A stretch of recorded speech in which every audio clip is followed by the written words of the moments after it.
Happy Thursday to you. Yep. Can you taste it? The weekend is almost here. Yeah. So my advice every Thursday is to get as much done as you can today. Don't leave it all for tomorrow afternoon and ripping and tearing and going, oh my God, I didn't get that done. I'm going to have to work on the weekend. Don't do that to yourself. Okay? Don't do that to yourself.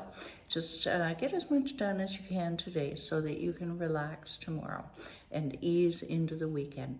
Who am I? I'm Kitty Andrews with declutterthebrain.com, providing personalized decluttering solutions to those who, what do they do, Susan? Providing personalized decluttering solutions to those who struggle with procrastination and overwhelm so they can thrive in a calm and productive environment for life. You want to learn how you can too? All right, you just hold that thought and we will give you your next, how many, Lisa? One step to towards that in about 4 minutes from now. This week we're talking about the difference between collector, clutterer, and hoarder. All of this information this week does come from the DSM-5, courtesy of psychiatry.org. All right, so basically, I've been in a hoarder's house. If the person is not willing to get rid of it, we're going to talk more about that today, then there can be a problem. But remember, one man's junk is another man's treasure, and it's important to be respectful of other people's possessions. The collector basically revolves around a specific theme: stamps, Kiss the Rock Band memorabilia. I saw a room with that. Figurines, they're well organized, they're often valuable, they're displayed for pleasure and appreciation. They're acquired through planned searches, and they don't take over the living spaces and probably don't cause financial distress. The collecting is organized and systematic. Although some collectors may have the same amount of possessions as someone with hoarding disorder.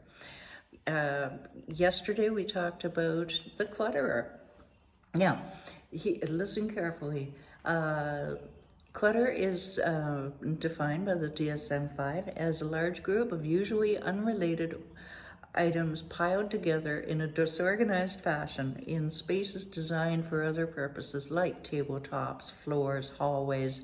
And they're not acquired in a planned fashion, and usually they're stuffed in storage spaces like the attic or the basement, and sometimes in living spaces. But does not prevent those living spaces from being used as intended. Generally doesn't have a broad or lasting impact on finances or work. Now today we get to, it may be hoarding if.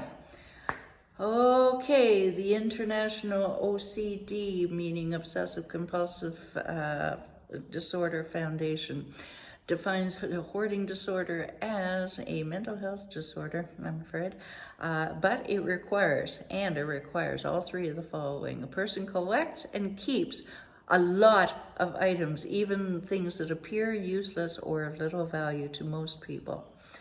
And the excessive acquisition. Number two, these acquisitions take over the living spaces and keep the persons from using the rooms as they were intended. And number three, these items cause distress or problems in day-to-day activities. There's no specific theme, and to ask people to get rid of anything, it causes distress. This can result in sanitation concerns, structural issues with a home, perhaps possibly eviction, family conflict, impaired access to emergency service. So, where do you draw the line? The overall prevalence, ladies and gentlemen, of hoarding disorder is approximately 2% of the world's population, and it starts in teens, with higher rates for people over 60 years old.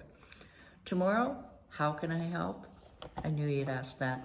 Till then, download your 7 easy steps to conquer your physical and mental clutter, and while you're there, go ahead, click that book a call button. Let's talk about how we can work together to get you clutter-free for life.